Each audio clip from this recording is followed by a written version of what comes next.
initial source of the trouble.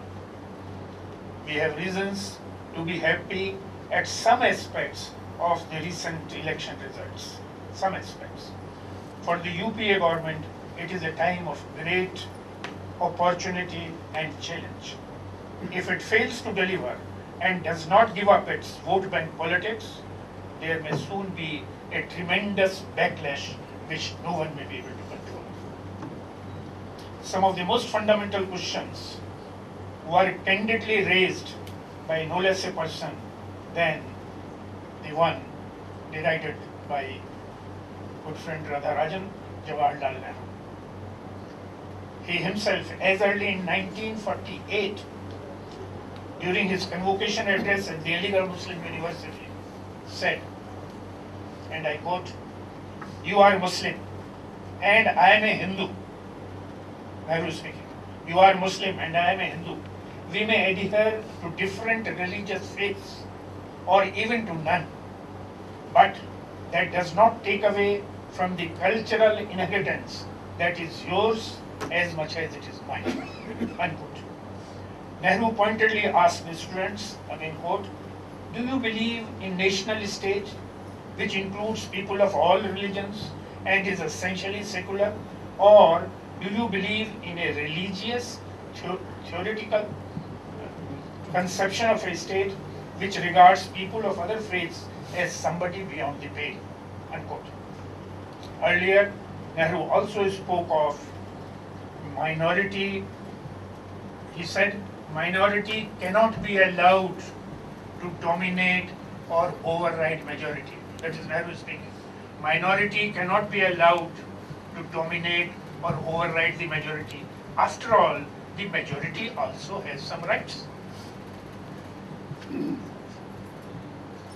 Dear distinguished friends, what has come to be symbolized as Hinduism is not antithetical, but positively synonymous with what is called secularism, meaning Sarvadharma Sambhav, or respect for all religions. Hinduism does not merely tolerate, it respects alternative ways to the divine. The growth of Hindu, or call it Indian ethos, culture and civilization has been multifaceted. It is difficult to comprehend the diverse and even conflicting directions subsumed in the Hindu mind.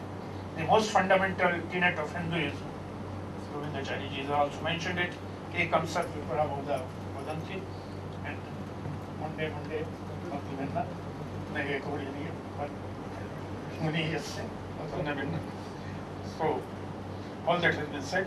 Truth is one, the scholars describe this differently. All the paths lead to the same Godhead and are valid and legitimate. This is contrary to the faiths of those fundamentalists and pseudo-liberal intellectuals who shout the most in the name of secularism. If there is anybody who is secular in India, it is the Hindus. And it is an essential tenet of Hindu faith. India is secular because of the Hindu ethos and majority, and it will remain secular so long as it remains 80% or 83% Hindu majority. The question arises why the Hindu majority has come to feel, as Radha Rajan does, disempowered. It has come to feel that it alone, that is the Hindu majority alone, is carrying the now unbearable load of the secular cross. Certain specific questions in the field of secularism and Hinduism have been raised and brought to the fore during the recent years and in Radha Rajan's book. At least some of these questions are reported to have caught, and rightly or wrongly, the imagination of large sections of the urban and rural populations. Thus it is asked, what would happen to our concepts and values of secularism if majority and minority ratios are reversed, as in Pakistan, and the majority community becomes a minority in some of our states in India? Are there any Muslim majority states in India or outside that are secular? Statistics I put forward to show that the proportion of the present majority community to the rest of the population has been steadily declining, and when it falls below 50%, Not only will the country not survive as a democracy, Hinduism itself might find it difficult to survive. Again, it is sometimes argued that the constitution needed to provide only the fundamental right of all persons to be equally entitled to profess and practice, but not to propagate their religion.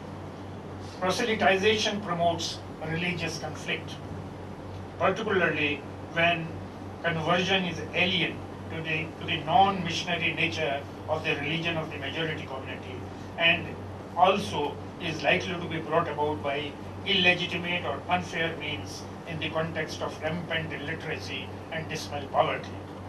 According to Justice Gajendra Gadkar, attempts at conversion through means not fair or legitimate is completely inconsistent with the spirit of Article 25 of the Constitution. There is a widespread undercurrent of Hindu unrest about the uncertain future of Hindu culture. Much is written and is spoken about the Hindu resurgence as a reaction to the tendentious reinterpretation of secularism by pseudo-liberal intellectuals in recent years and the emergence of aggressive Islamic communalism and fundamentalism, with the word Hindu becoming synonymous with communal as a term of abuse, and the word secular coming to mean a Hindu who decries and disowns Hinduism. Time has come to clearly define and reinvent Hinduism in its national and international ramifications for the needs of today. There is need to save Hinduism and also secularism from politics. We must rise above politicization of Hindu identity and develop a paradigm that defines Hinduism in socio-economic and cultural civilizational context, and in the process develop certain ideas and operational models about sustaining multicultural, multi-ethnic populations in modern nation states, where the concept of a nation has got to be inclusive. More on a plane of practical politics, I find from recent reports that the leaders of the BJP and RSS who have vowed not to abandon Hindutva have also clarified that their concept of Hindu is all-inclusive and not based on any religious identity. And also that they respect all faiths. These are the words. If the newspaper reports are correct, these are the words used by the leaders both of RSS and the BJP. Now, if that be so, where is the problem? That is the problem. Why fight over non-issues? Why fight over merely words? What difference does it make whether you call me a Bharatiya, a Hindustani, a Hindi, Indian or Hindu? Important thing, as you know, India is also from the river Sindhu, Hindu, and Hindu is also from river Sindhu. So whether it is Indian or it is Hindu or Hindustani or what Iqbal said, Hindi hai hum. He uses the word Hindi. So whatever word you use, I don't think it makes any difference. Important thing is that I should stand for India's unity, integrity and security as a nation with a past going back to the Vedic times. With these words, friends, I congratulate the author and commend the book to wide readership and hope it will generate open and healthy discussion in the best interests of unity and integrity of the nation.